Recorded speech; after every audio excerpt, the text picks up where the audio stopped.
Hello and welcome to part 12!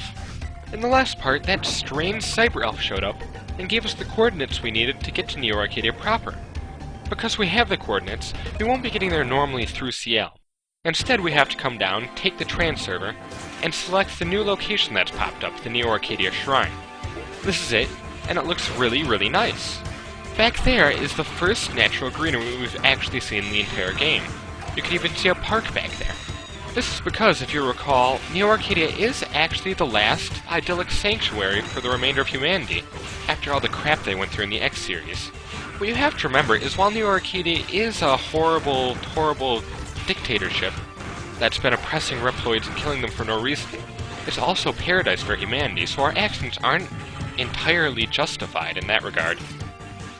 Regardless, though, we do have to get through this. That section back there was really evil. Those things are indestructible, like I said in an earlier part, but they can be frozen with the ice chip, so if you're having trouble, you can do that. This place has an awesome theme song, too. The main objective at this level is to go up. There's a fairly linear path, but there are also a bunch of hidden cyber elves. We don't have time to get them right now, but we will be getting them after completing the stage. Now, you saw the warning sign there, but this isn't actually the real boss. This level is rather unique in that it actually features 3 separate bosses, 4 if you count this as 2. These guys are the Pantheon Aces, and as you saw, they go down fairly quickly. They don't actually have a life bar, and they don't have a weakness, and they're just pretty much upgraded Pantheon flyers. Only real danger in that fight is the spikes below them.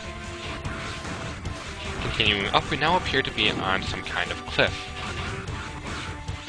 Nature's last refuge.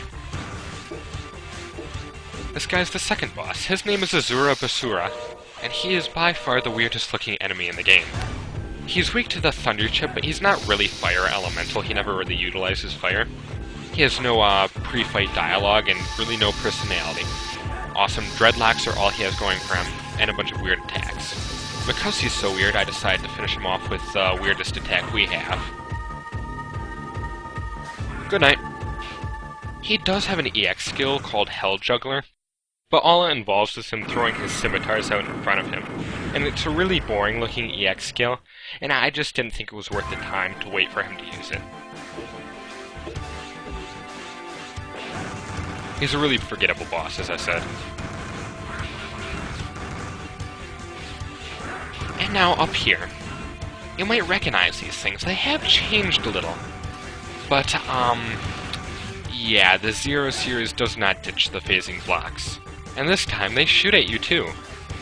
Isn't that nice? This section can be quite annoying, seeing as you can, like, fall down, even all the way to the bottom if you're really unlucky. But if you take your time and keep going slowly, you'll eventually make it.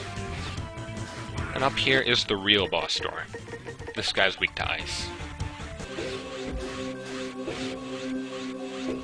This guy's name is Hercules Ancortus, although that's since been retconned into Ancus to fit better with the character from Zero 2, and it's just a better translation overall.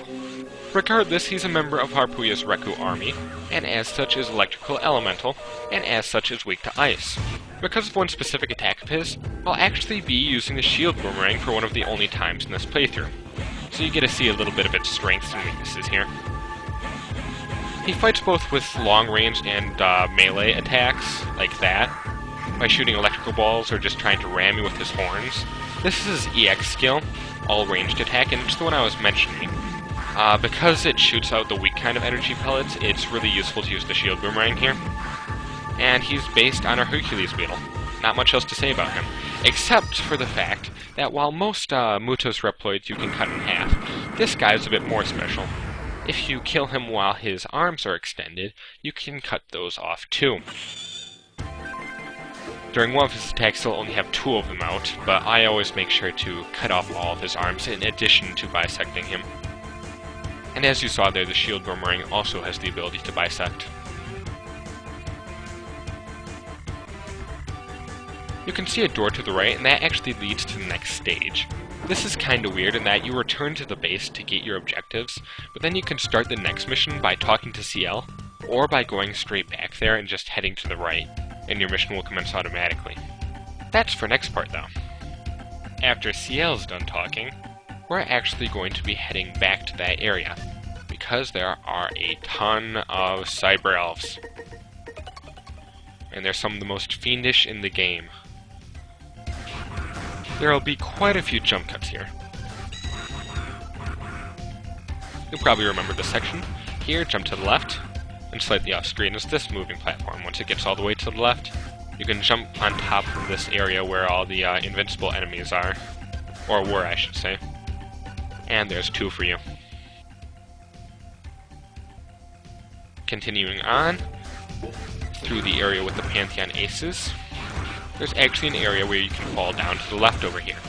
Charge up your Buster, and with really precise timing you can hit that thing. That's one of my least favorite in the game. Then you have to wait for ages for that thing to actually fall down to you. And if you miss it, which is very, very likely, you have to go all the way back up and get in there. Now here's the Triple Rod's Pogo Stick function. That one's really hard too, because it's really, really hard to angle yourself just right, so that you bounce off their heads instead of just getting hurt and falling. Back up where the phasing blocks are is probably the hardest of all to find. If you just randomly jump to the left, you can get on another moving platform.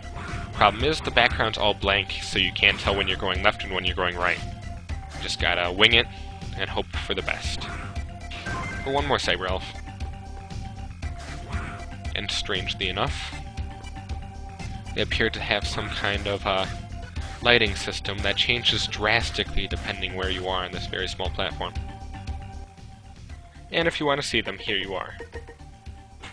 I'll be getting a few more, but one of those spaces will remain blank, because of the one I missed in the intro stage. Again, I will be showing that one off.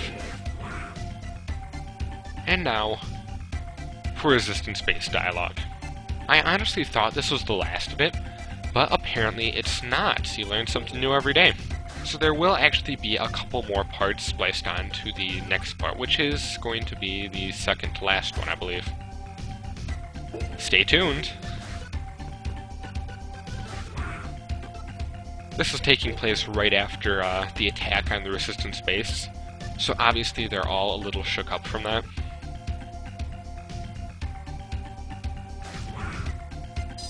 But beyond that, that's nothing really interesting to say. They're all still here, none of them died, thank God. What would we have done without these guys? But because of that, I'll actually be signing out here. Thanks for watching, and see you next time!